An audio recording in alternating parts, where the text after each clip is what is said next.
say welcome to all of you. We are absolutely delighted to have your contribution to this CHRA number 8.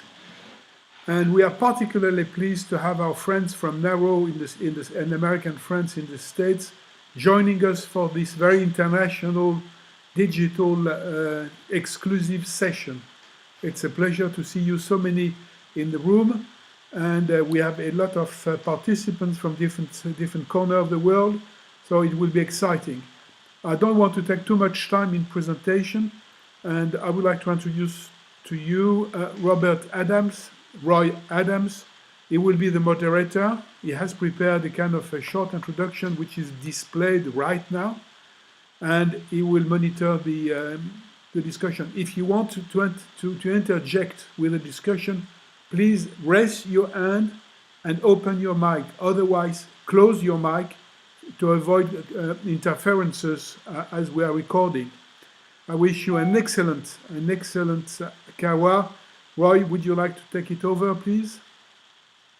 Yes, okay. I might leave my screen on this mode here because in the diaporama I can neither see people nor see the rest of my slides. So if you're happy to look at the slides in this format, I'll do it. It's I mean, they're mainly an aid to speaking and to welcome people to the discussion. It's a very worthy topic, and I was making a point in the written document which you've already received that homelessness and rising sea levels in one sense are connected, but we're not going to deal with disasters of that type today, though there may be something in the future about it. But the human values of the right of every person to a safe and habitable home, and the right to be treated humanely as citizens in an inclusive society. These are fundamental parts of the issue. There are three objectives to this exchange, as I see it. One is an improved understanding of the scale and nature of the problem of homelessness across the United States and across the European Union. Secondly, an awareness of initiatives to deal with that problem. And thirdly, consideration of a policy context within which objectives could be agreed and action implemented to reduce homelessness. In terms of how we will speak, I'll just shift it on to the diaporama thing. Our agenda for 90 minutes is as follows. Start time is now. You will see that each color represents a different type of speaker. I'm the moderator, it's the muddy color. I got a muddy color, which is called the moderator. Preston is the principal speaker, in blue. There are two respondents, who will be Julie and Liz. And then there will be three contributions from Lambert, from Kathryn, and from Pam. Not necessarily in that order. And each will take 5 minutes to talk about the specific topic or project that they are on with. And there may be other invitees. It would help if invitees ask questions via the speakers to avoid any problems with roving mic and so on. And that's it. The black box on the bottom right hand corner gives the agenda, what we each have. 15 minutes for Preston, 2 5-minute slots for the respondents, 10 again for narrow persons to respond. It says there 10 minutes for 2 contributors, but there are actually 15 because there are 3. And an open forum, a final response, and a final wrap-up. That's the order of it. Here's the way it looks. We're in the red zone now. I'm sure we can move out into the narrow zone. Respondents, narrow again, contributors, an open forum, and back to narrow, and I'll try and wrap up at the end. So that's it in terms of my opening certification. So the floor is yours, Preston. Preston. Good morning. Morning. So do you want to stop share screen and we can have full screen? Yes, I'll do that. Great, thank you. So good morning. I'm so happy to be joining everyone. I'm glad we're blue. As I said, Dodger blue is the color for NAHRO today. Thank you, Roy, for moderating today's INTAKAWA. Thank you, Secretary Michelle and Lola, for hosting today's conversation. This is another successful collaboration and partnership with NAHRO and our International Research and Global Exchange Committee. Good morning, Madam Chair Brewen, and to all of my friends who have gathered in Pittsburgh so early this morning. Wait, it's just early in Fresno. Congratulations to Liz on your recognition as NAHRO's 2017 John Dean Lang recipient, and welcome to my fellow contributors. By the way, hey Tiffany, I know you're there. Good morning, Tiffany. When I was NAHRO's president, I prioritized addressing homelessness. I wanted us, we housers who operate in the public housing and community development industry, to become more relevant by showing up and leading the reduction of veteran, chronic, family, youth, senior, urban, and rural homelessness. We need to end homelessness because it's both morally and financially imperative for us to do so. Allowing people to live and die on the streets of our cities and towns is just not acceptable for a just and fiscally responsible society. More importantly, we uniquely know that inclusiveness, accessibility, and diversity are the bedrock of a vibrant and sustainable community. We help create those policies that lead to a built environment that cultivates and nourishes thriving communities. So I'm very proud to be part of INTAKAWA number 8 in today's conversation titled Homelessness and Access to the City for the Less Favored. I want to do 3 things. First, I want to give you context at an international and national level. Second, I want to talk about the successes we've had in Fresno and the lessons from that experience. And third, I want to talk about next steps. So I've had the opportunity, thanks primarily to NAHRO and to URGE, to begin to understand the international perspective on housing. I have visited multiple countries the past 6 years, and I've participated in multiple international housing conferences, including Habitat 3 in Quito last year. I am beginning to understand, I'm by no means an expert, but here's my novice introduction to the international context for this conversation. According to a global framework for understanding and measuring homelessness issued by the Institute for Global Homelessness, there are 3 broad categories of homelessness. First, there are people without accommodation, or as we say in the United States, sleeping in places not intended for human habitation. Second, there are people living in temporary or crisis accommodations. In the United States, we typically refer to this as the sheltered homeless. And third, there are people living in severely inadequate and insecure accommodations. This matches up with what we typically call the at-risk, those doubled up, moving from shared arrangement to shared arrangement or in extreme conditions. Now, I couldn't find a count for how many homelessness there are internationally, but I recall learning at Habitat 3 in Quito that there are upwards of 500 million people who are displaced due to war, natural disaster, and economic migration. I also learned from the issue paper on inclusive cities produced by Habitat 3, 3 things. I learned that cities have much greater inequalities, that more than 2/3 of the world's population reside in cities, and more than 1/3 of the urban dwellers in the developing world live in slum-like conditions. Habitat 3 concludes that there are 2 drivers that are needed to combat the rise of urban exclusion and to make sure that cities are places of equality, opportunity, access, and diversity. Those 2 drivers are political will and a range of mechanisms to ensure inclusive cities. Before I talk about those 2 drivers and how they are used in Fresno, I want to highlight the national perspective. According to the National Alliance to End Homelessness, on any given night in 2016, there were almost 5,500 people who were experiencing homelessness in the United States. It was comprised of 2,000 families with children, 3,500 individuals. Of those, 80,000 were experiencing chronic homelessness and 40,000 were veterans. So I want to turn to Fresno. Recently, the U.S. Interagency Council on Homelessness created a chart that shows the increase or decrease in homelessness in the 12 major West Coast cities along the I-5 corridor from Seattle down to San Diego.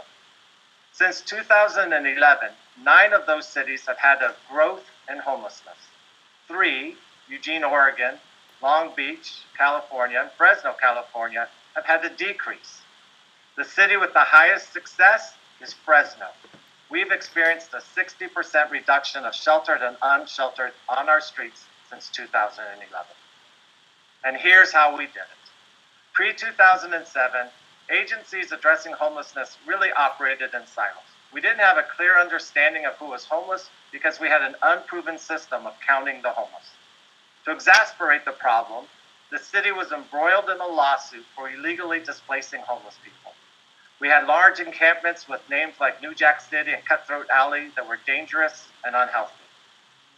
In November of 2008, the Fresno City Council and the Fresno County Board of Supervisors adopted a 10-year plan to end chronic and veteran homelessness. As a result, we finally had a framework that was supported by government, nonprofits, faith-based partners, and the private sector. In 2009, the Housing Authority, working with numerous partners, relocated and housed people who were in what was called H Street encampment. It was the first of 6 major relocations. Using Housing First and harm reduction, 103 people were housed. And because we used Housing First and harm reduction, we had a great level of success. 8 years later, 90 of those folks are still in housing. We also did house people from both New Jack City and Cutthroat Alley, so just want to make sure you know that those encampments are no longer existent. At the same time that we were housing people from large informal tent cities, we were also housing people who were experiencing situational homelessness.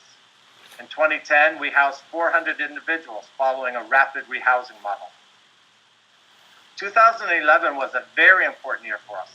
At the beginning of 2011, we finally developed a defendable methodology for a point-in-time count. Now we had the number and an understanding of who the homeless were in our community. And in 2011, we found that we had 5,100 sheltered and unsheltered homeless in Fresno, 5,100 folks. In 2011, we also became part of what is the National 100,000 Homes campaign, which introduced a vulnerability index assessment as a prioritization tool. At the same time, Ashley Swearingen, who was mayor at that time and now heads our regional foundation, launched the Fresno First Steps Home program. First Steps Home raises funds that were then matched by the Housing Authority to house very vulnerable folks. Fresno Housing Authority also launched Renaissance At, which is permanent supportive housing for chronically homeless individuals with severe mental illness. We experienced tremendous success as a result of these initiatives, and we didn't stop.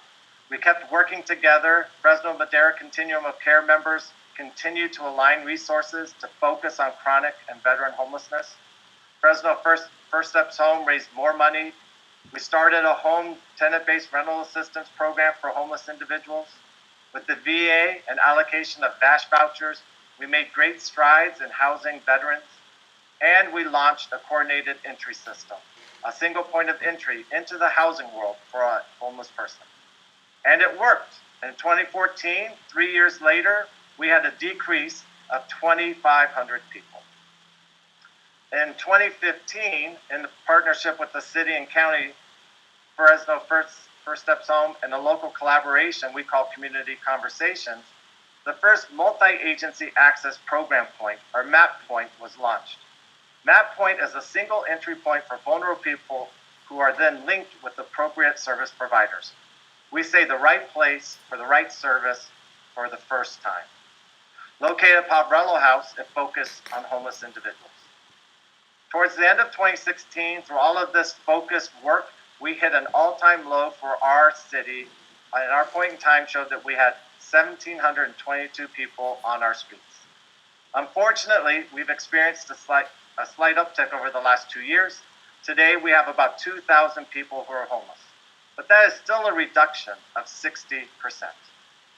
We have housed over 600 veterans, We still have about 150 veterans who are on our streets.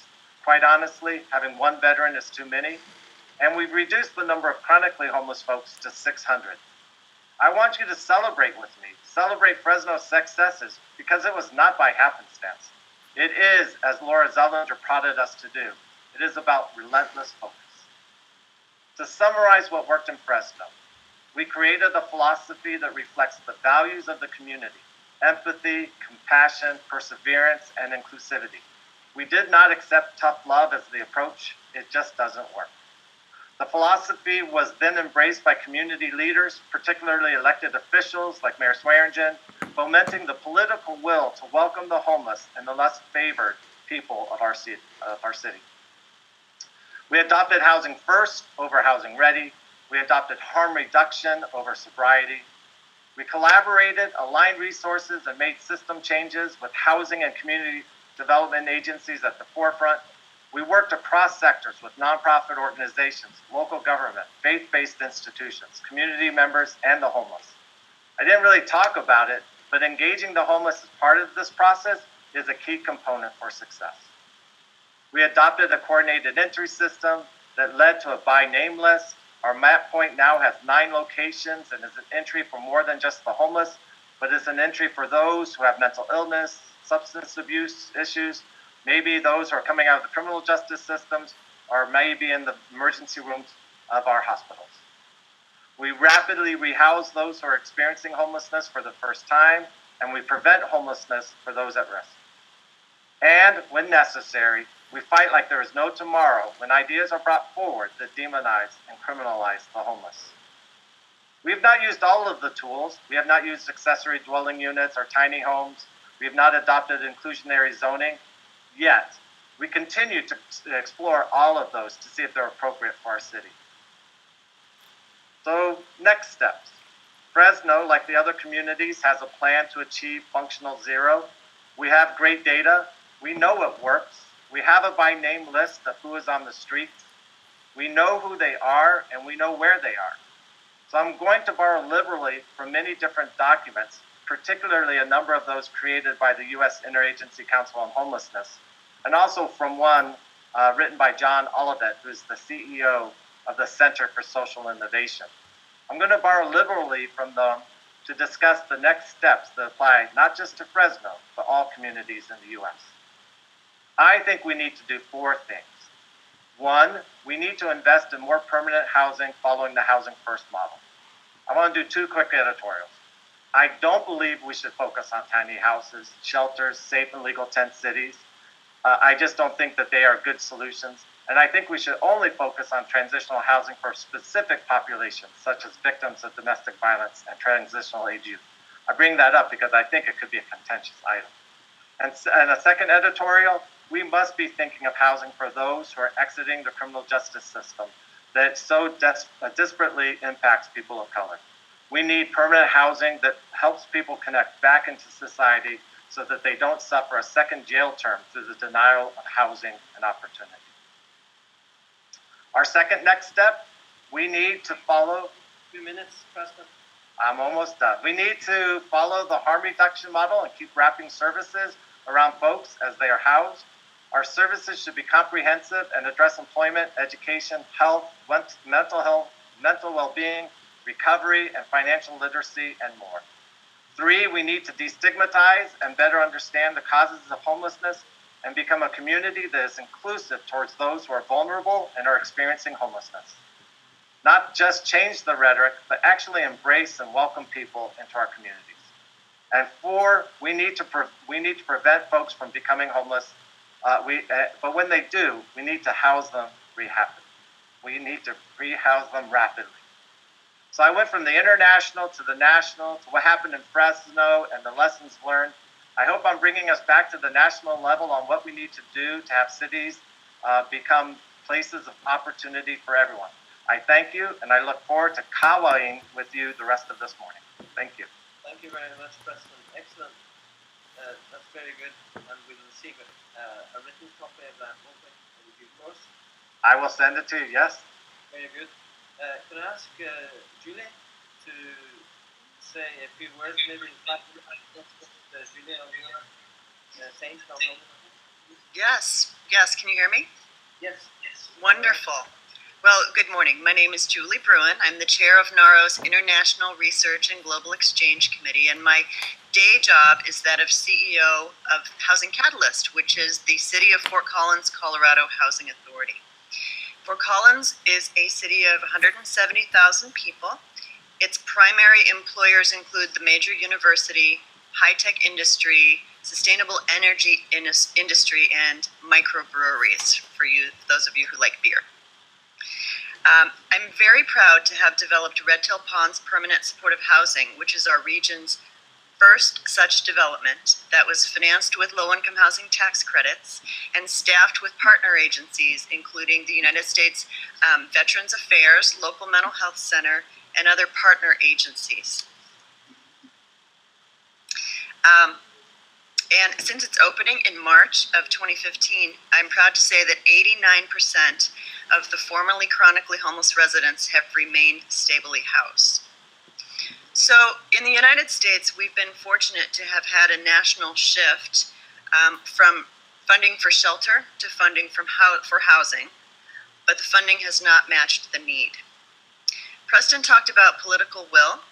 And leading up to this morning, I've been thinking about political will in relation to access to the city in my own small community. The issues facing Fort Collins have been really frustrating for those of us who work tirelessly on these issues. And recently, our state legislature attempted to pass a right to rest bill. So I want to tell you what this right to rest bill looked like. It proposed an act that established basic rights for persons experiencing homelessness, including but not limited to the right to use and move freely in public spaces, to rest in public places, to eat or accept food in any public place where food is not prohibited, and to occupy a legally parked vehicle, to have a reasonable expectation of privacy of one's property, and the bill does not create an obligation for a provider of services for persons experiencing homelessness to provide shelter or services when none are available. So interestingly, in terms of political will, this bill was fought by local downtown businesses and merchants in major cities in Colorado.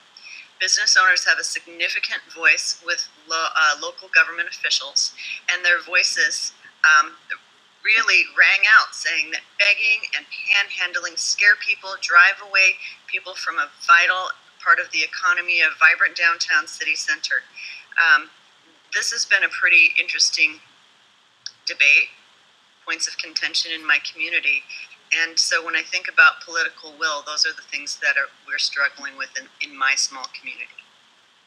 Okay, thank you very much. That's very precise and very useful. We'll come back on the issue of allowed to occupy an illegally parked vehicle. Right. Yes. We don't hear you enough. Okay. Speak louder, please. I'll speak closer to the microphone then. I was just saying that occupying an illegally parked vehicle could be a hazard. That's for another time. Liz, you are ready and willing to say something? Certainly, I'm always ready and willing to speak. I hail from a jurisdiction in the state of Maryland called Baltimore County, which is a large urban county with about 675 square miles, of which 175 square miles of coastline are included in that, access to the Chesapeake Bay. We have an interesting challenge in terms of our homelessness because our homeless population is scattered throughout rural, suburban, and urban communities. And because the county is so large, transportation typically is a real challenge for, has a real challenge for, I can't do that, sorry. We have a real challenge in connecting particularly our rural homeless to services that would give them economic opportunity and restore them to an inclusive state of life. the examples that Preston talked about have included a number of best practices that we've also employed, including a coordinated single point of entry. And that point of entry is not just for homeless folks, but also for anybody coming in to apply for services through our social services and health services or department. What we have done through having that single screening unit is also established a shelter diversion program, where when folks call for the intake unit to access shelter or emergency services or homeless prevention, they are then, as their situation is assessed, we've established a fund through local funds that then remove barriers to housing for them. So that may be paying back rent, paying utility bills, paying security deposits, anything that we can do to help people access housing. It's a very good tool, and we've been able to divert fully 60% of the people that come in seeking shelter into into at least helping them maintain their existing housing. Once they're in our shelters, however, we have an aggressive mobility counseling program that then works to put people in housing first, so that they are not languishing in shelter, that if they're in shelter, they're in there for a few days, they get assessed, and then they're right away, we are looking at putting them into housing right away. Our challenge, like Fort Collins and Fresno and other areas, is the availability of that housing stock in order to relocate people into. Getting into the political will, the piece that's really important is that often local zoning laws and transportation systems make it really difficult for our homeless, our disadvantaged, our prisoners seeking re-entry, and folks who are of low income and modest means. Particularly in a large county such as Baltimore County, where the transportation system only goes into the urban areas and it doesn't really infiltrate into many of the suburban and urban and rural communities, it's a real challenge for folks to even access services. And to that end, what we're trying to do is to ensure that there are ways that they can access those services through a phone call.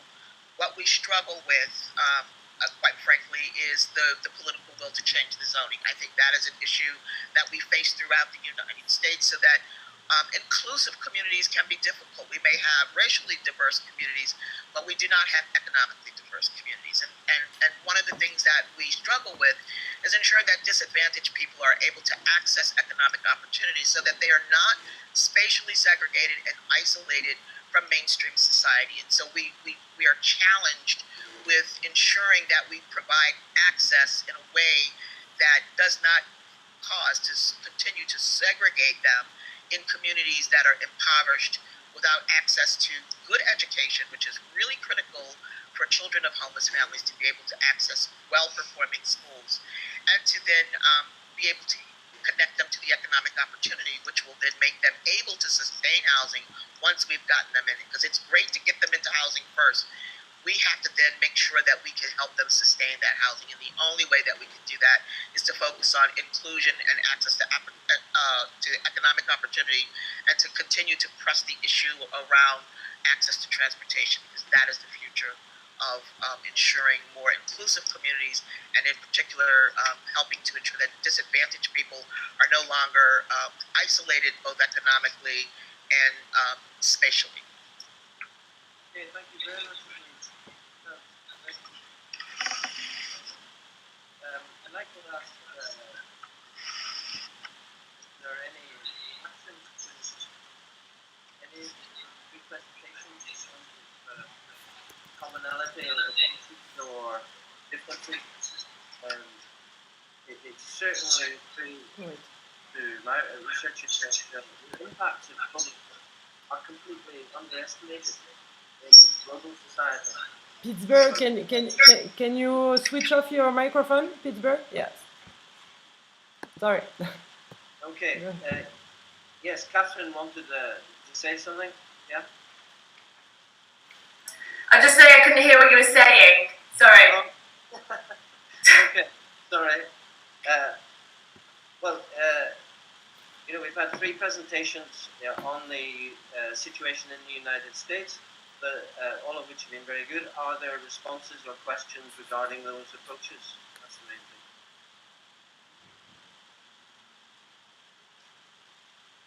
Would you like to say Yes, something? no? No, in that case, I'm happy to go on.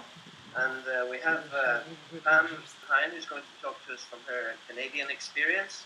So Pam, if you would give us your reflections as well, please, and tell us about what is happening in your jurisdiction. Thank you and good morning. It's my pleasure to be here representing Canada and most importantly my day job, which is actually in Canada's north, so working in the Arctic. I'm not going to spend a lot of time talking about why we have homelessness in Canada because I think that's a similarity that we all face. We hear a lot about political will, and we know that decisions that were made before has impacted our citizens, especially those that are most vulnerable.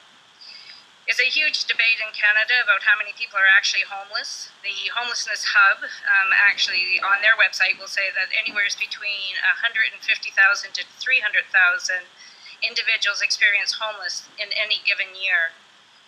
Fortunately, there are many signs that we're entering a new phase in Canada, one that will hopefully lead to an end to homelessness.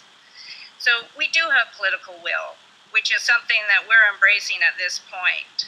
And we're hoping this honeymoon doesn't get over too soon. There's actually a promise with the federal government to adopt the Housing First model across Canada and looking at the reductions of homelessness. And we've already seen a number of cities that have experienced this and had great success. So instead of just having it to the few cities across Canada, to actually embrace it throughout. But more importantly, it's actually a commitment from the federal government to the development of a national housing strategy, which is long overdue in Canada. We know that homelessness and the commitment to end homelessness requires partnerships across all levels of government, including private, nonprofits, faith-based, as we heard. But we also have to take a look at the actual housing as a human right and the evidence-based solutions that we can actually prevent and end homelessness. The Canadian Alliance to End Homelessness has actually come up with a couple of recommendations that they're bringing forward to the government at this point. And basically that the government should adopt a national goal of ending homelessness with clear measurable outcomes, milestones, and criteria.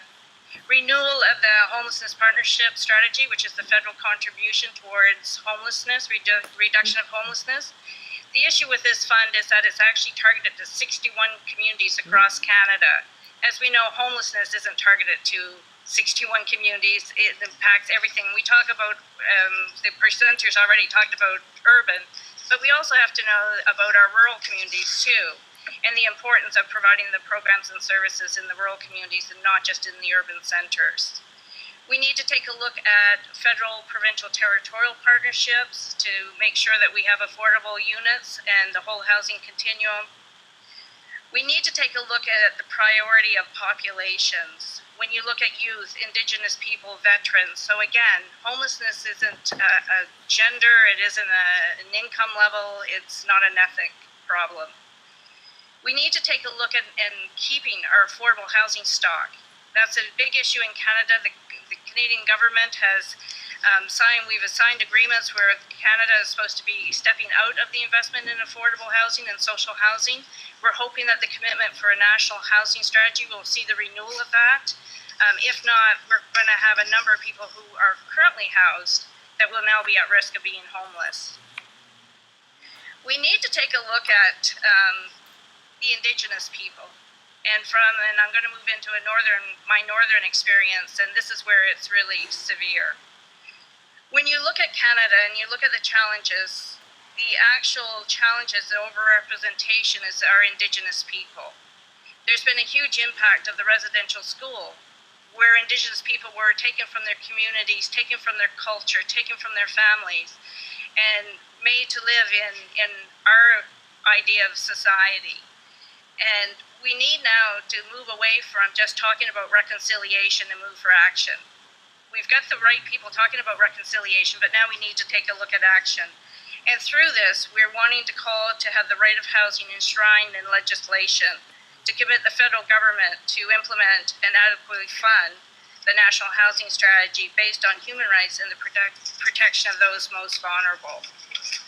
There is a commitment from the government they're now actually starting to talk about the right of housing and legislation, whether we'll be able to get that this year or not with the National Housing Strategy, but hopefully it's a commitment to move forward.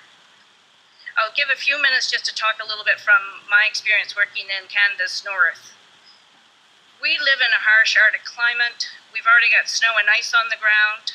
Sleeping rough isn't an option. Skin can freeze in a matter of seconds. So what we have is hidden homeless. We have tried to get a better idea. We've done a point in time count, the first one in Whitehorse.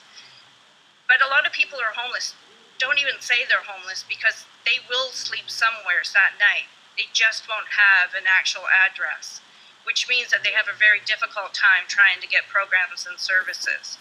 So when we count, you ask somebody, do you have a place to stay? And they'll say yes. They know they're going to stay somewhere. If they don't, they're going to be dead. As I say, we have the small remote rural communities. We need to take a look at what can we do to provide the support to those living in those communities. If not, they come to the urban centers and there's no way back.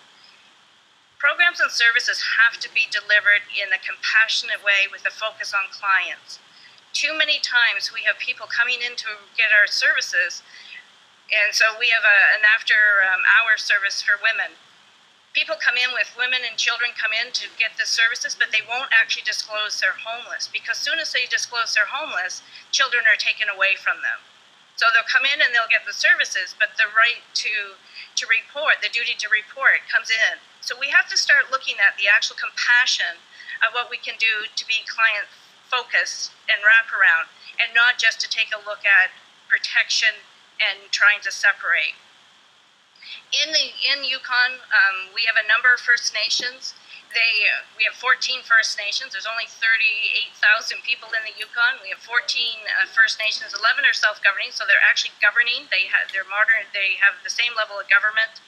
We have created a safe at home plan to end homelessness, which was actually developed by 2 First Nations, City of Whitehorse, and the Yukon government. So 4 levels. We have the political will to move forward. On this committee, we also had people with lived experience, and I can't stress this enough when you're looking at homelessness and making that commitment. There's a saying, nothing for us without us. You have to have people with lived experience in as part of the solution in order to get it right. We are also looking at a by name list. We're looking at trying to provide our service so every door is the right door. So if somebody walks into that door, they're actually assisted and not told to go down the street to another door. And we have to provide an develop an actual culturally relevant system. So as we are looking at providing shelters, housing first models, we need to do it in a way that there's smudging, healing centers, and we need to take a look again from that Indigenous perspective. And as we look at it, housing first and prevention is the answer. We know that the research is there, so we need to stop talking about it and start enforcing it. But when we look at housing first, we also have to look at people first as well. So thank you. Thank you very much indeed. Thank you, Sam. Very good. Before we take any questions, I'd just like to invite Kathryn to say something about sorry, Nisha, have you got a question? Later. Julie, can you mute? Julie, can you mute? Thank you. Okay, if we could ask Kathryn, who was able to help us at very short notice, come and tell us a bit about the work of the Building and Social Housing Foundation, which is changing its name to World Habitat, I think, but Kathryn is based in Manchester in the north of England, so over to you. Hi, nice to be here and great to hear about everything happening in the States and the US. And our campaign is actually interesting because we're running a campaign around Europe to end homelessness, but it's originally based on the 100,000 Homes campaign, so obviously what Preston was talking about earlier. So our campaign is so far working in 10 cities across Europe, looking at how we could mobilise communities and normal active systems to end homelessness, as the 100,000 Homes campaign did. And the start of the campaign was based on the 100,000 Homes campaign, but also the work in Finland. So in every European country, homelessness is rising, apart from in Finland, like actual street homelessness. because they've managed to implement a really great structure of housing first. And a lot of other places in Europe just don't have that and don't have the support for it. And even though there's been a lot of research in the US and in Canada, there's been less research in Europe, so it's harder to convince people that it could work in the European context. So what we're doing is, with this campaign, is working around 6 principles to get cities to work together and work in new partnerships with health, with schools, with the police, etc., to try and end homelessness in their city. So far, we're operating in Alicante and Barcelona, Brighton, Brussels, Croydon, Glasgow, Leicester, Torbay, Valencia, and Westminster. So there's quite a spread, but mainly in England at the moment, since we're based in England. And the 6 principles the campaign works on is developing housing first as solutions. So it's good to see we're all talking about that, showing that housing first is really the way. We're really kind of pioneering the fact that it can work again in Europe. And also the second one is getting the community involved. So like you were all saying, especially people who are homeless themselves, who have experienced street homelessness. A third principle is understanding and knowing who is out there on the streets. So like you were saying, with by name lists, and that's quite a new way of working in many countries in Europe. Some of the countries in Eastern Europe don't even have any homeless kind of structure, so they don't have any departments working on homelessness or housing, and it's not even seen as an issue. There's a lot of stigma behind it, so that's quite a new thing in some countries of Europe. And then beyond that, tracking progress with real-time data and learning to improve local systems. So I think we're actually quite far behind compared to you two in some of the countries, so we're kind of trying to boost that up. And the whole point of the campaign is that all the cities working together can learn and share together. So we have learning events where they visit other cities and where they're all together in an annual gathering, so that they can actually see all this good stuff is happening. We just need to take different parts of it and build it in our city. So as with the 100,000 Homes campaign, a key first step is getting people out on a Connections Week or a Registry Week, where people from the local community meet the homeless people and hear their stories, so they're actually humanising the people, and they're not just seeing them as someone they walk past every day or someone who's a drug addict, etc. So that we found in the cities that's been really helpful to then promote further action, as people realise, actually, I can do something about this, I can drive change, and we hope that once hundreds of volunteers are on the street, they can really push politicians and push civil society to say, actually, this is an issue and we want to be part of the solution. And then after that, it's really about advocacy and getting the new partnerships in place to do this. So we've had a few early successes. So in Torbay, which is an area in the southwest of England, they did their Connections Week in April, and they've already housed 10 people out of, they have very small numbers of street homelessness, so about 30. But that's a big shift, just from getting more people to work together, getting the faith-based groups involved, the police involved. And then in other cities, it's been slower due to the fact that there's not really a political will for housing first or new housing solutions. But in Valencia and Spain, we've just had an agreement that 5 housing first things will be houses will be piloted, which is a major shift, as they didn't really see housing first as a good solution at all. And then in some other cities where the progress has been slow, they've still managed to get new groups together where the community are part of the solution and part of trying to think how they can make change. So yeah, it's really exciting times. I think it's a challenge, especially the cross-Europe kind of context, and every country has different kind of will and different context, but we're growing, and hopefully it can be in a few years that we've got more and more cities involved and actually starting to really end street homelessness. Okay, thank you, Kathryn. Just as a matter of interest, who funds your organisation? So we're independently funded because we're a foundation, so it's through our previous investments. We were gifted money when we started 40 years ago, and we get a funding stream through that. But in this campaign, we support the cities with advice and a toolkit and different bespoke support, but they do the campaign themselves. So it's not like we're giving money to them to do the campaign. Okay. Thank you very much indeed for that. Without further delay, I'll move on to Lambert. Although we live in the city, we haven't met. But Lambert came to my attention because he's been all over the news in the last few weeks, ever since they won this allocation of funding from the European Community towards a project for the homeless, which I will leave him to describe. Well, thank you very much for inviting me and for all you said up till now. Well,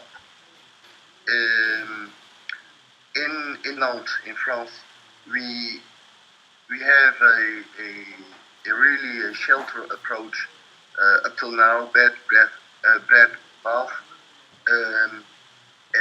and we see that people can't stay in the system of the shelter system for 10, 15, 20 years. But one of the answers will be, of course, the housing first. It's difficult in France because the housing first, they were specialized on mental illness and not on the whole population. So we will have a housing first program for people with psychiatric problems. But for the rest, well, it will take some more time to develop this approach. But in the centers, we have nowadays in Nantes, we united, we gather the people who we welcome, and little by little we learned to listen to each other, and they started to express themselves and to say what was really the real problem for them. And well, basically they said to us, well, it's very nice to give us a good meal and have a good time with you, but if you go on like this, nothing will change. People will go on and treat us like dogs, like we are not human beings. They should really be able to meet us and to see that we are human and that we've got something to bring to the others. I'm sorry, English is not the language in which I express myself normally. So I'm looking for words while talking. So the basic idea was at a certain point 10 years ago that we could change our social restaurant into a normal restaurant in which homeless people could work and welcome others, their neighbors, and well, try to get in contact and to know each other. And from this time on, we worked on a new center in which we will go on to offer a first shelter, especially to those who are most difficulties, people with complex needs, people who very often are really excluded from all places, but to offer this shelter in a way that they can be active in what we are doing. And little by little, we thought with we reflected with the people from the town, and well, one of the things was to create a small neighborhood, an inclusive neighborhood. I'll try to show you. I have to share screen first. I don't. Do you see the image? Oh. Not yet. Not yet? Okay, it doesn't work. Doesn't matter, I will do it without the image. The idea is that we have a day and night shelter, but also social housing and lofts in the same building, a restaurant, a shop, a urban farm, and a kind of meeting place in the midst of all of this, where we can have social events, cultural events, where people will come and have a coffee and meet each other. Well, we're working on this in order to realize we need a building, but we need also to have a lot of people around us who work with us to make it possible.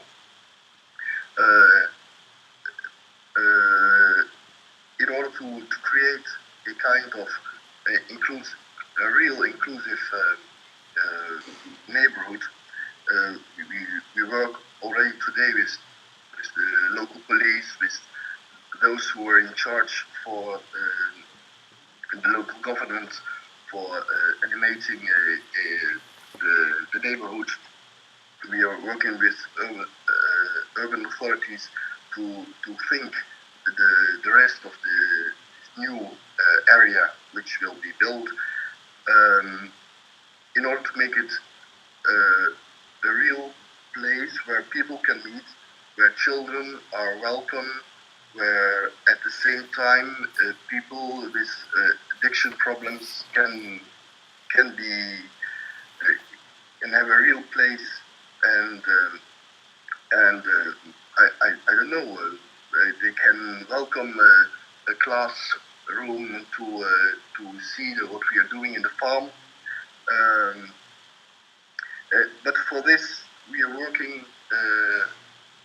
very hard now on preparing people who we welcome in our shelters to take responsibility in our association. We co-conceived the whole action and the whole project and the building with them, but we would like to go to a kind of co-management. And so, well, there's 2 years to go for us before we can enter into the new building. And in this time, we spend a lot of time with professionals, with volunteers, and with the people we welcome, homeless people, for training. We work with HCD Fourth World on emerging knowledge approach, in order to have a real empowerment approach. I'm always hesitating to use the word because it's very it's used a lot, and not always it's a real thing. But we would really like to share power, to make it possible to work together. Voilà. I'm a bit. Thank you, Lambert. The thing that attracted me most to this project was that, first of all, it's being promoted by somebody who is in the front line, which is you. You've been working with these homeless people, disadvantaged people who have dropped out of society, people who have turned to drugs and so on, and commenced in a small way by giving food, giving baths, hygiene, some shelter, to the point where you got a group of people together from the city and from other organizations to put in a bid to the European community for this kind of facility. It wasn't specifically for the purpose, but it was a socially responsible kind of facility, and you've got it now. We'll let everybody have pictures of it afterwards, and it's a great advert for the city and for you, and that is why the city backed it. It was in competition with every other member of the European Union, and it's going to be built in the heart of the city, next to a potential health campus. So it's a truly great project, and well done.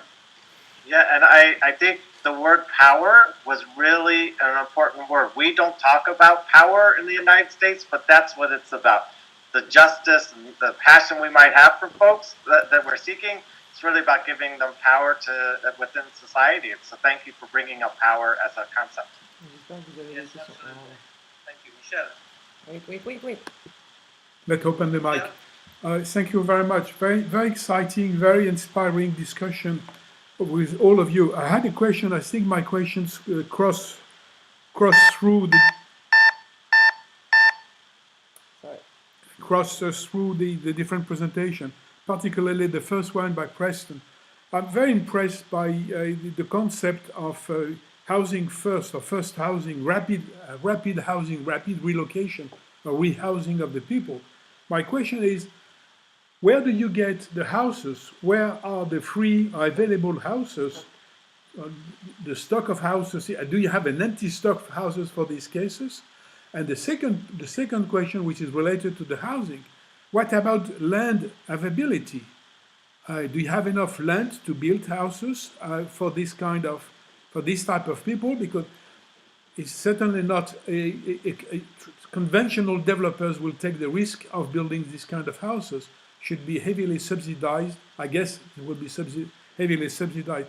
So how do you reconcile probably the cost and availability of land with the housing stock? Do you transform, for example, unused office spaces like we tried to do in France for many years, or do you convert industrial sites for emergency shelter and housing? This kind of situation, I'm interested. It goes also for Leeds, for the Arctic, for Fort Collins. Preston, what you don't do it first. Yes. So Fresno is a little unique from many other parts of California, where we're not experiencing the high rent costs or the low vacancy rates and the pressures that you see in San Francisco, the coast, or LA.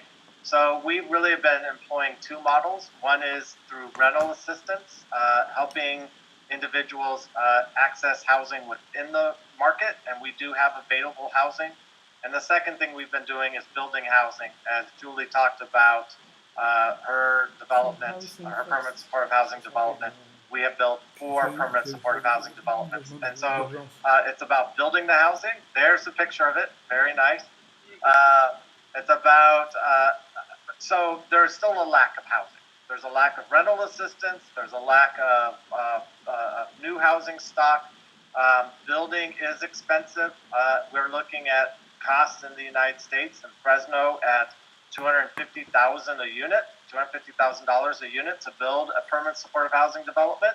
And so the argument that comes back from many people is, well, let them stay in the tiny houses without bathrooms and kitchens and community kitchens, community facilities, because at least that's better than on the street and it's less expensive. But it's not the answer. It doesn't have the same high success rate of people living independently and on the road to recovery that you see in permanent supportive housing following the housing first model. So it's really difficult. And the third way, I realized there's always a third way.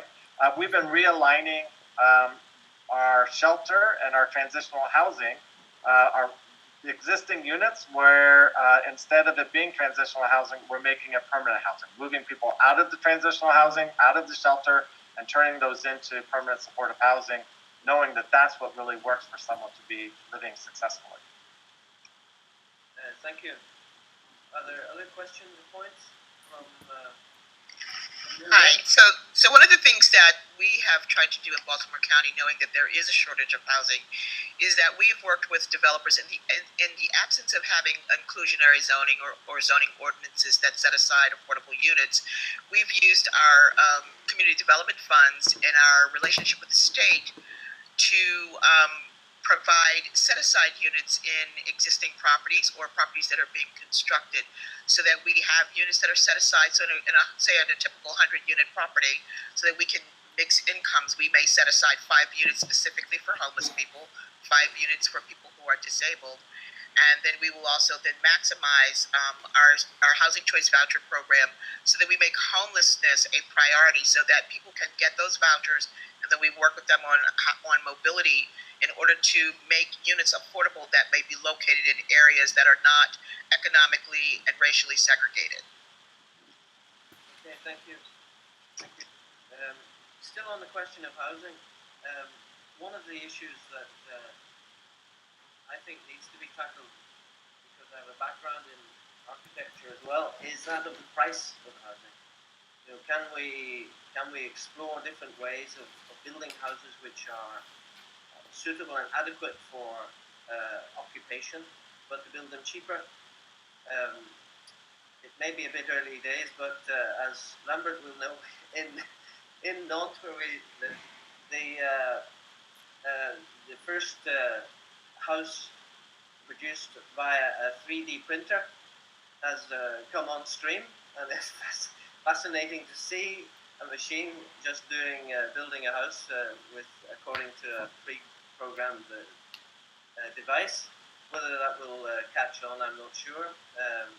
There's a long way to go, but we do need to have imaginative solutions. In Chile, for example, they do sort of a single house with a bay alongside it to be able to extend your family home, and so there's all sorts of clever solutions.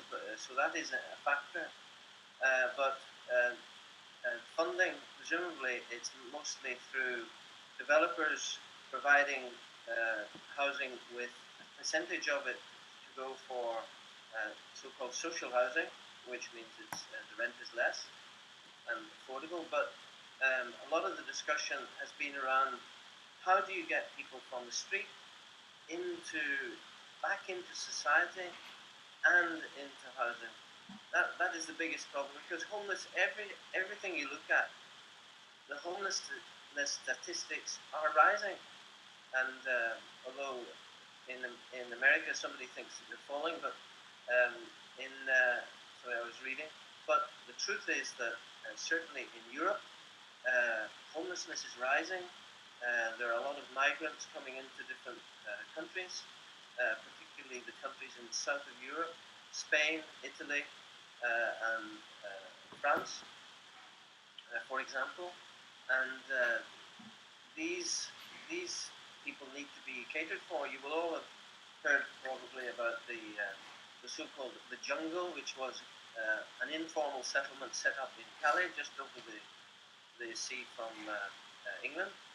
And it has now been largely destroyed by governments and residents allocated around different cities who agreed to take them. But there are still people living rough from that heritage. It is how do we get those people back into society and reasonable housing? So if I may, you talked a little bit about the cost of housing and the need to really develop more. In some of our communities in the United States, we as social housing providers have had to become very sophisticated developers. And we've utilized a tax code tool, the Low-Income Housing Tax Credit Program. And it's not a housing program, it's really a tax tool, it's a financing mechanism. It does require us to build quality design, market rate, beautifully designed developments, because private investors are putting the capital in.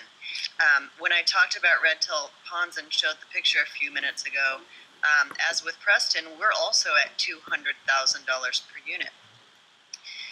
Part of what this does is helps us with the neighborhood opposition to this kind of development, the unfounded fears, the stereotypes. And so if we use beautiful design and build in the support services to really what ends up being a market rate development, we have success and support for the next development. So that's how we've kind of had to address it in my community. Okay.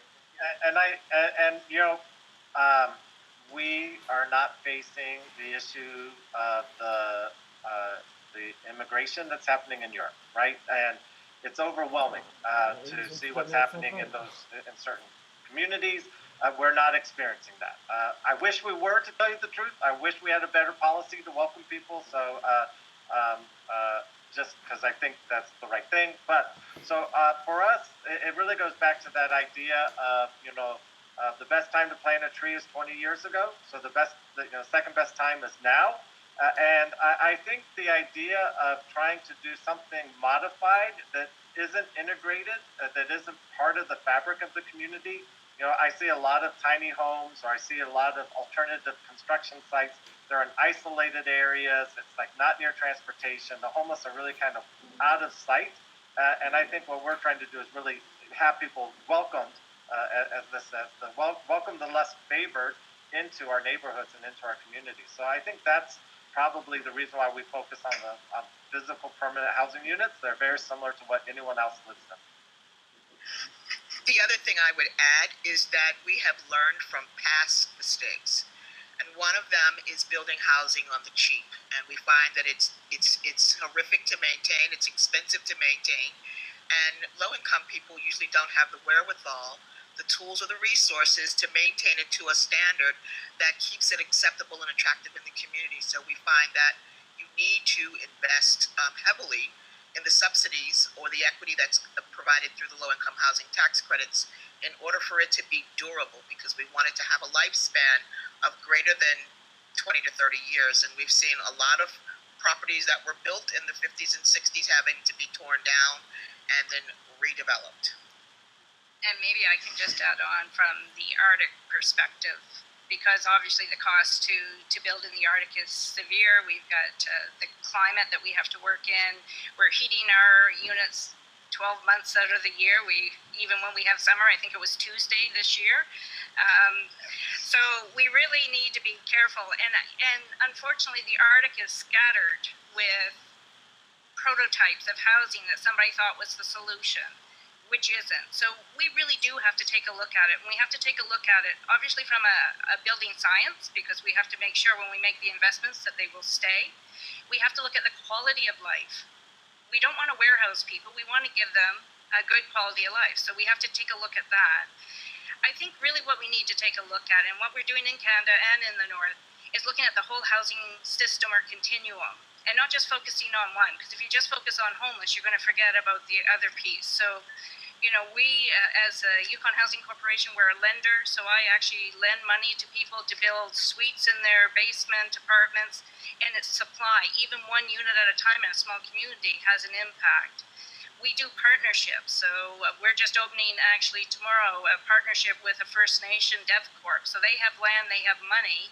They're building a 42-unit building, which is going to take 30 of people off my wait list into their building under a rent-up program. So we're leveraging the opportunities for conventional financing, getting developers out there. It's community discussions. We have to have those discussions at the community level. And one of those discussions is not the cost to build, it's the cost of not solving this issue. And there's all kinds of research that it costs us more to have somebody homeless than it does to actually house them and provide the support. And those are the conversations we need to have, and we need to stay focused on that and celebrate the success and let them know that every building that can be built is one more step towards that success of ending and preventing homelessness. So 3 quick things. They also have to build grizzly-proof housing in the Yukon, so you have to watch out for the bears there. The second thing is that, when we do housing in the United States, we are capitalizing replacement and services, right? So we're saying that this housing has to be functional for a long period of time. We're putting money up front to pay for services 20, 30 years down the road. And the third thing, what I see when I do go into those, the tiny house communities, is this sense of community, this connection that you kind of lose when you have hard walls and the door and there's something that's lost. So we've got to make sure we focus on housing that does connect people, that's designed in a way that allows people to have healthy interaction. Okay. I think we lose that. Good point. Yeah. Could we go back to this issue of how you get people to make that step, how you help them to make the step from sleeping on the street to getting to the point where they could even look at moving into a home and finding a rent for it. Kathryn, do you have any views about when you do the campaign? Are people prejudiced against the homeless? Yeah, I think there is a big prejudice, especially in the UK with like private renter landlords. So if we wanted to use that area to get people into housing, there's massive prejudice on that. But I think once the whole community becomes involved in the issue, even people like that who are so against it can kind of see that actually it's more of a problem to me if there are these people on the street. People won't want to rent my house because they can see these people outside. So it's really, once you've got them engaged in the campaign and moving forward with the issues, you can get some leverage, but it is really hard. And I think there's definitely a lot more work that's needed in the UK, I think across Europe, about engaging with the private rented sector, who are a lot of the stock. We don't have much social housing, so that could be a real opportunity. Yeah. What do you do to get people to the point of acceptance and welcoming, which is a difficult hurdle to get over? How do you achieve that? Well, it's not me doing the direct work, so I couldn't say, because the cities themselves are doing the work. We're doing the helping them to facilitate the work. So I'm not really sure I can answer that. But I guess they do have to do a lot of work to move people forward, if you know what I mean. I don't know if Preston's more. No, yeah, well, I was going to say, and I see Lambert's also raising his hand. I mean, that's the hard issue, right? Is that the community sees people who are on the street, who we've talked to multiple times, who are not getting into housing, and they think that those folks are just intentionally living on the streets, that they don't want to enter in the system. And that's just not the truth. It's really about understanding people, where they are, what their trauma is. It's multiple conversations with people. And to tell you the truth, sometimes it's multiple housing. Sometimes they get housed, they come out, they get housed, they come out. And then they get housed and they stay. And so I think that it's really about this, again, as I said earlier, it's this like relentless focus. It's like just being always there, talking with the individual, meeting them where they are. This is also the reason why, as you talked about, more cost-efficient or alternative construction models is so important, is that while we're working to house someone, there's a lot of people who are on the streets who are having an impact on neighborhoods, right? They're going to the bathroom in neighborhoods. They're sleeping in the doorways of businesses. It is not healthy. The neighbors, the business owners get upset. Julie talked a little bit about that. So I think that's the rub that we have. And all I can say is just got to keep focusing on housing individuals and taking the heat from people who are upset that there are still people on the street. Okay, thank you. Lambert, you want to say it? Yeah, I think our experience is that if we put conditions to have a house, people won't come. If we accept people like they are, and we offer them housing without thinking that they should take a bath or use a bed to sleep, all this will come, but it will come in sometimes in 3, 4, 5 months. But and that's the time it takes to, especially if you've been a very long time on the streets, to change your way of life. And at the same time, we can work on, for some will have to work on income issues or health issues, but it should not be a condition before offering them a housing. Okay. Yes, Liz.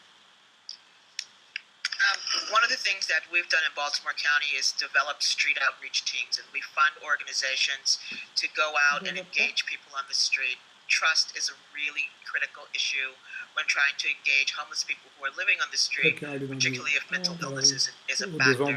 So we found that the street outreach teams work. And we also have something that's called a street card that we provide to community associations, our elected officials. And this is a street card that unfolds a couple feet long, with a list of all the resources that are available for homeless people to avail themselves of.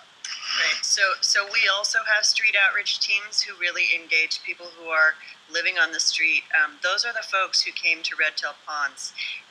We employ a harm reduction model, which Lambert alluded to. There's no sobriety requirement. Those things aren't important when you first become housed.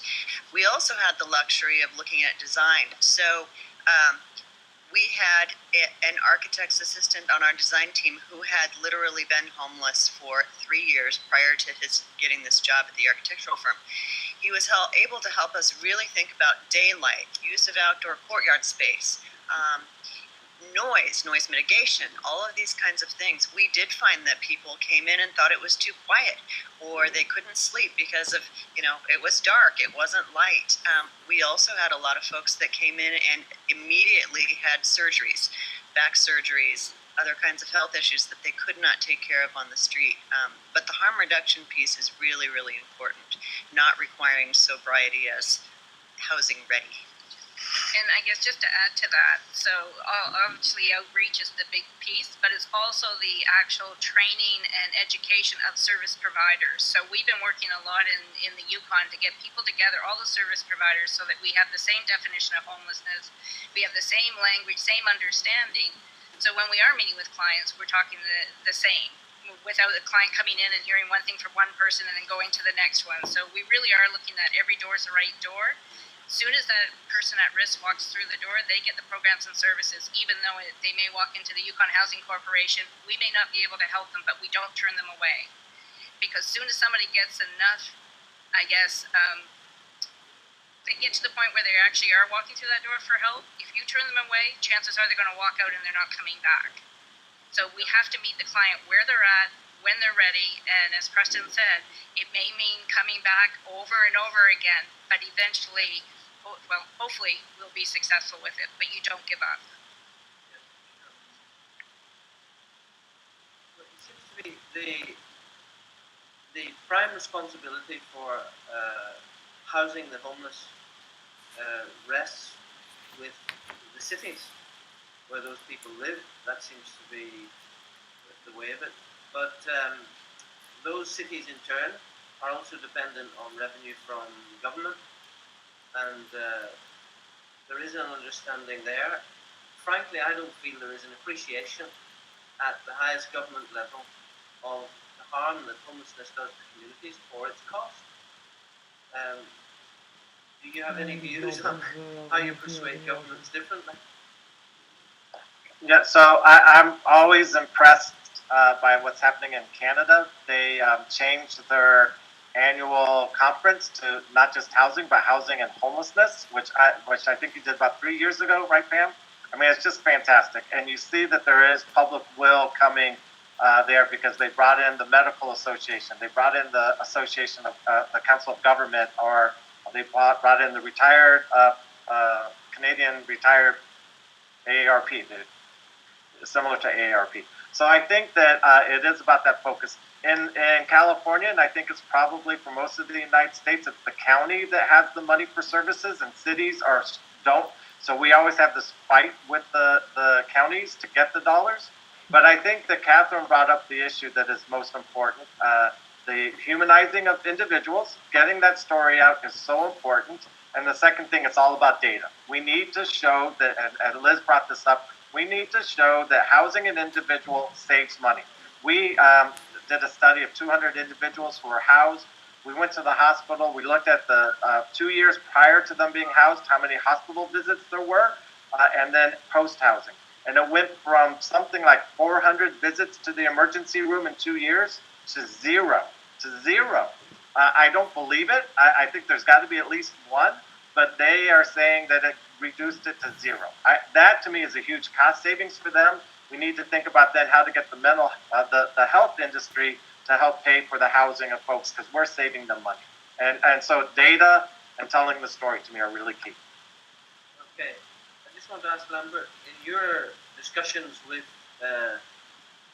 Nantes, with the city, how would you describe their approach to getting people off the street and into houses? Okay, maybe for your project, but did you have an understanding of what they were doing for social housing generally? Well, it's always, things are always a bit double. Local local authorities need to clean the streets from people who are disturbing the others, and at the other hand, they really care for people. When I'm talking with local authorities, I can talk on both sides. Well, of course, for them it's necessary to have a city where tourists want to come and there's less begging as possible. Why not? If that helps us to find solutions. But they should also take a risk. It should not always only be in their interest.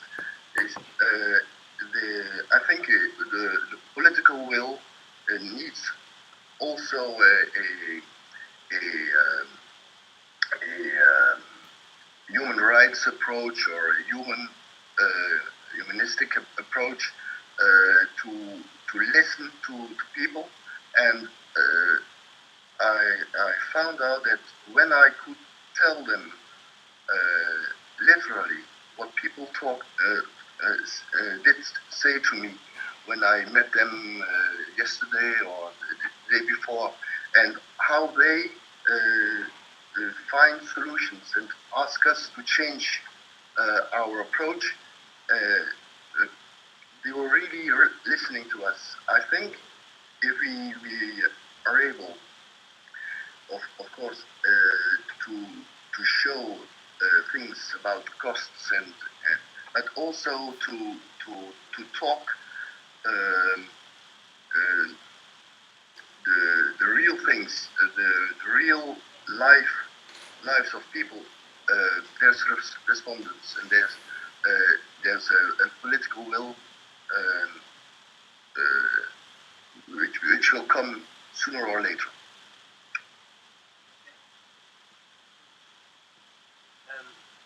Are there any points that you wish to make in terms of understanding from others here about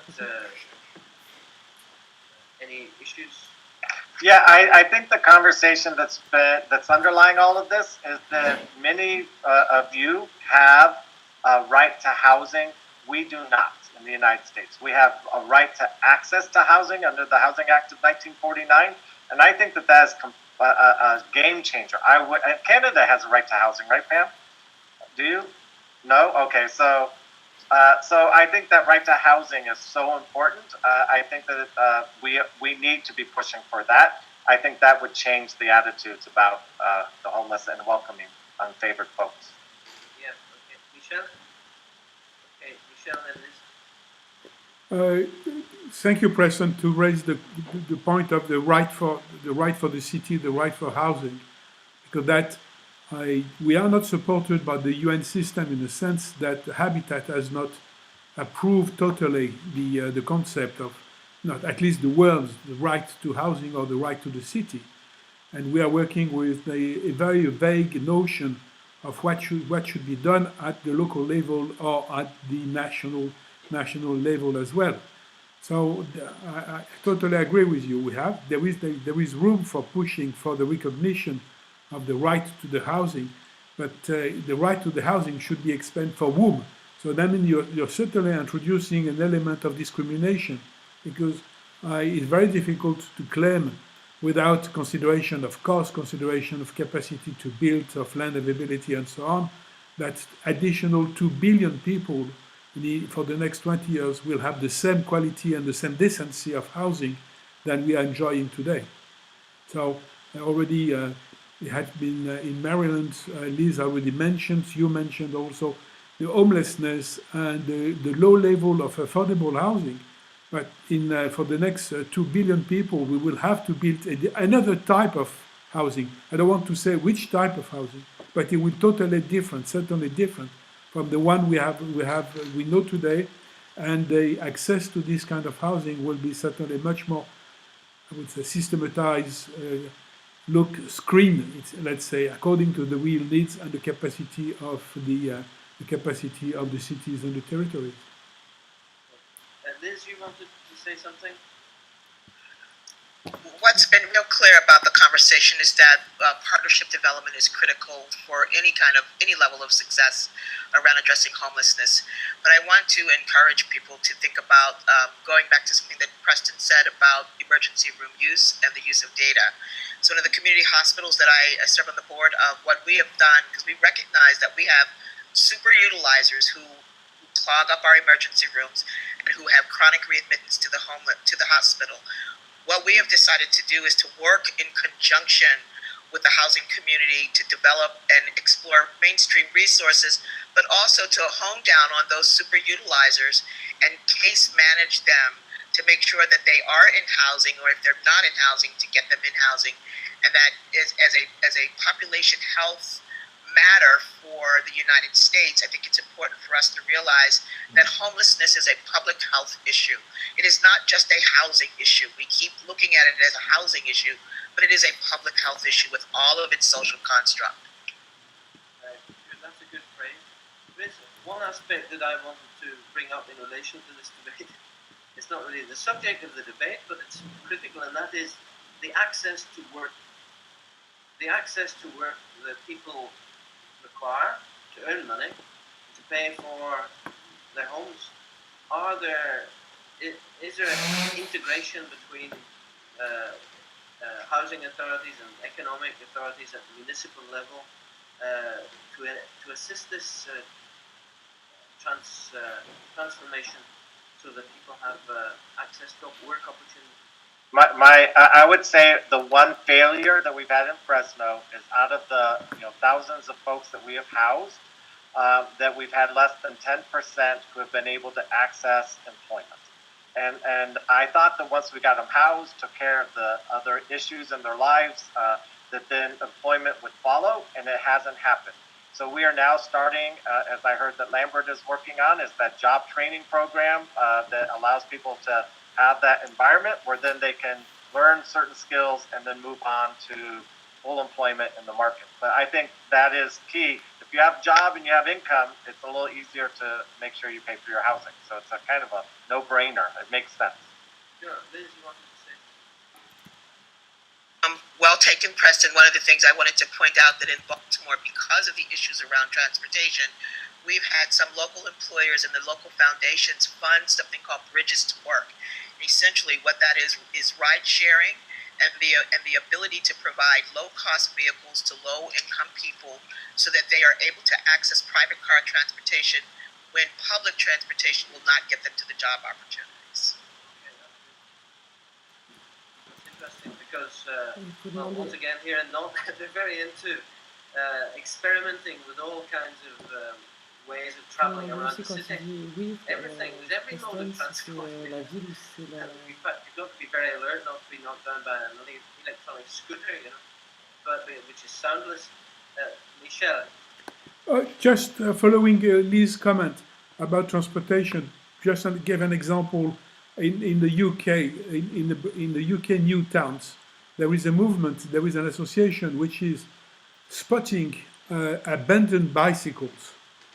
And then they pick them, and then with the authorization of the municipality, they give them to the homelessness people or to the very vulnerable people, so that they can have at least a minimum mobility to go and see and try to find out a job, or to get out of the small space in which they are living in the streets. Sure, okay. Lambert, your view on this subject? Or the work connection? Yeah, well, I think we've got a housing first approach. We've also got a work first approach. I think it's different for the United States, but here in France, in order to have work, you have to subscribe a contract for at least a week or. But in many cases, people who did not who have not worked for years and years, to enter into a normal enterprise, it's really it's too much. So well, we are working on a possibility that people who have been for 20 years on the street and drinking and never worked, and they ask us at a certain point, they say, well, we would like to work, that we offer them the same day a job for three hours, and they will be paid in the evening. And we'll see what comes out. Anyway, it's a low threshold and offer of work. That's good. It's interesting. One of the things we will try to find out if it works or not. Yes, sure. Good. Are there any other points that you wanted to raise? Any burning issues? Because if not, we've done it in about 87 minutes. It's not bad. There is information which I prepared for this session. It's difficult to transmit it at the same time as talking and looking at you. So I'll put it with the package in the mail. And also that will include some of the drawings and better understanding of Lambert's terrific project, which is going to be ready. What is it 3 to 4 years? It take something like that. It takes a bit more time because there's pollution problems in the soil. I see. Okay, well, folks, that's been a absolutely good session. It's been great for me because it's a while since I've been into the housing arena in general, other than as a component of an urban project. But it's been good to have done the research, and I'll send you some offerings as well. Yes, Lola? Yeah, no, I just wanted to add that we are going to produce a kind of short summary that will be displayed. We will see if it's possible to... Cut off. Huh? That we Press will... connection. Cut off for a moment there. Okay, I see all of you and I hear no one, but anyway. So we will do a summary that will be sent to all of you. We will see if the video is available and we can put it on YouTube, and if it's worth it to publish it on YouTube. I just wanted to tell you, because we talked briefly about the migrant situation in Europe, that we have worked on this issue in August, and we organized a seminar on the European cases about migration in Europe, and there was a focus on housing, and so I will send you as well the report that we've done on that, because there were some specific issues that are linked to the whole housing continuum system. So it might be interesting for you to get it, and that's it. Thank you very much.